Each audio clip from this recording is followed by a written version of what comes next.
Reasons why I was very much attracted to How I Live Now is because this isn't a sci-fi, and I've really only done one sci-fi, but there have been elements of a sort of supernatural quality to some of the films that I've done recently, and that's why when How I Live Now came about. Well, you see it as a sci-fi movie, do you? Well, it's not How I Live Now, do you? Yeah, very to a small. I mean, it's sort of an alternative present, speculative or something. It's not science fiction, though, is it? Because it's now, it's the world as we live in it, and everything in it. It's not science fiction. It's very much present day, and I think it's one of those things that, which is what we've been talking about, is very realistic in a way. It's something that could happen at any time, you know.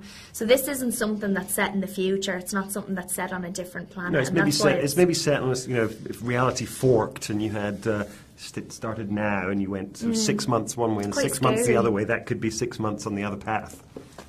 Can you tell me about meeting Sirsha for the first time and what made her the perfect choice?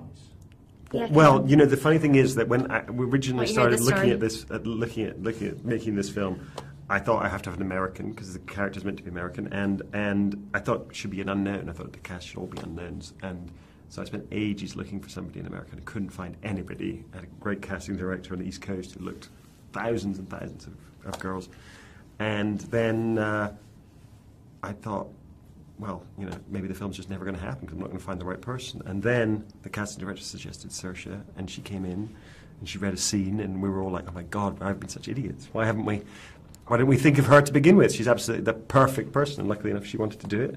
And then all the rest of the cast sort of fell into place around her, because, you know, obviously you need for a romance like this, you need to have whoever the boy is going to be needs to be cast to the girl. You can't just cast, you know, one and the other separately. You know, you cast together. But also the other casts fell into place in terms of their ages and the types of people they were once we had Sirsha. So everything came to place around her. Daisy sort of makes no qualms about being very moody, and I'm curious how fun that is to play. It's great fun.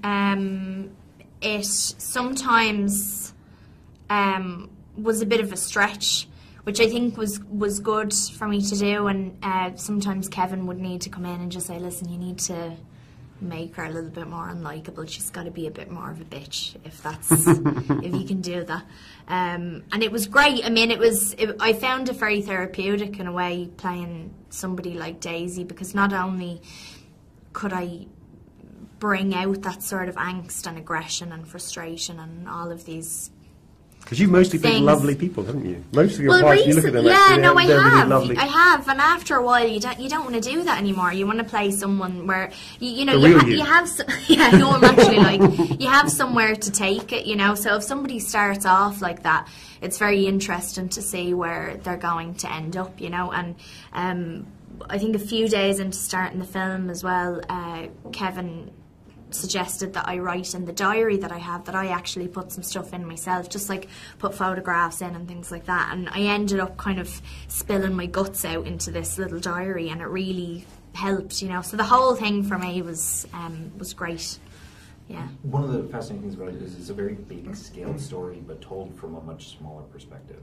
And well, we've all seen these kind of, you know, end of the world apocalyptic kind of films. There've been a lot of them, but they're always set in cities, and usually Manhattan or San Francisco, and you see the Golden Gate come down yet again, and you see police cars being thrown in the air. And in a way, what more can be done about that? And how can you? We don't need to see that again. I don't certainly need to see it again. So for me, it's more interesting to see, well, what's happening an hour away from there? What's happening in that farm that's 2 hours from Manhattan?